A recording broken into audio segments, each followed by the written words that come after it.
ಇದೆ. ಖಂಡಿತವಾಗ್ಲೂ ಈ ಸಾರಿ ಏನು ಈಗಾಗಲೇ ನಾನು ಕಳೆದ ಪತ್ರಕರ್ತರ ದಿನಾಚರಣೆ ಏನಾಯಿತು ಆ ಸಂದರ್ಭದಲ್ಲೂ ಕೂಡ ಹೇಳಿದ್ವಿ, ಅದನ್ನು ಭಾಳ ನಿರಂತರವಾಗಿ, ಯಾಕೆಂದರೆ ನಾನು ಯಾವತ್ತೂ ಹೇಳ್ತಿದ್ದೀನಿ, ದಿನಾಚರಣೆ ದಿವಸ ಮಾತಾಡೋದು ಅಷ್ಟೇ ಅಲ್ಲ, ನೀವೇನಿದೆ ಅದನ್ನು ನಿರಂತರವಾಗಿ ಮಾಡಬೇಕು.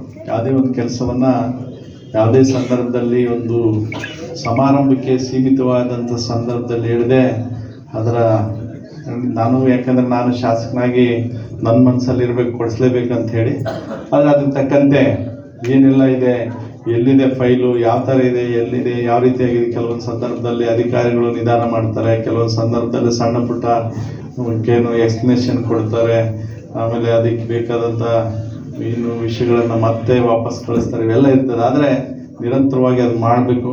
ಅದಕ್ಕೆ ಬೇಕಾದಂಥ ವ್ಯವಸ್ಥೆಯನ್ನು ಖಂಡಿತವಾಗಲೂ ನಾನು ಪ್ರಾಮಾಣಿಕವಾಗಿ ಎಲ್ಲ ರೀತಿಯಲ್ಲಿ ಕೊಡಿಸ್ಲೇಬೇಕನ್ನೋ ಒಂದು ಇಚ್ಛಾಶಕ್ತಿಯನ್ನು ಖಂಡಿತವಾಗಲೂ ನಾನು ಹೊಂದಿದ್ದೀನಿ.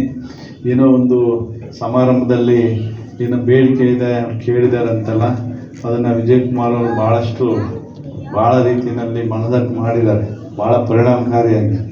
ಇನ್ನು ಜೀವನ ರಥ ಮಾತನ್ನ ಮುಗಿಸ್ಬಿಟ್ರು ನಮ್ಮ ವಿಜಯಕುಮಾರ್ ಅವರು ಅದನ್ನು ಭಾಳ ಜವಾಬ್ದಾರಿ ಹಾಕಿ ನನಗೆ ಮಾತಾಡಿದ್ದಾರೆ, ಯಾವತ್ತೂ ಕೂಡ ಇದೆ.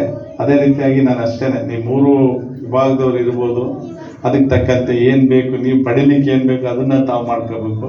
ಯಾಕಂದರೆ ಪತ್ರಕರ್ತರು ಎಲ್ರಿಗೂ ಸಿಗೋದಿಲ್ಲ. ಯಾಕಂದರೆ ನೀವು ನೋಡಿದ್ರೆ ಆಮೇಲೆ ನಮ್ಮ ಶಿವಕುಮಾರ್ ಅವರು ಹೇಳ್ತಿದ್ರು, ರಾಜ್ಯ ಮಟ್ಟದಲ್ಲೂ ಕೂಡ ಪತ್ರಕರ್ತರು ಬರೀ ಸ್ಥಳೀಯ ಮಟ್ಟದಲ್ಲಿ ನಿವೇಶನ ಅಂತೇಳಿ ನಮಗೆ, ಆಮೇಲೆ ನಮ್ಮ ತಿಪ್ಪಣ್ಣ ಮರಿಕುಂಟಣ್ಣವ್ರು ಹೇಳಿದಂತೆ ಇನ್ನು ಒಂದು ಕನ್ನಡ ಭವನ, ನಾನು ಕನ್ನಡ ಭವನ ಈಗಾಗಲೇ ರಂಗಮಂದಿರ ಅಂತ ಕಟ್ಟಿದ್ದೀವಿ, ನಿಮಗೆಲ್ಲ ಗೊತ್ತೇ ಇದೆ. ಆ ರಂಗಮಂದಿರ ಏನಾಗಿದೆ, ಈಗ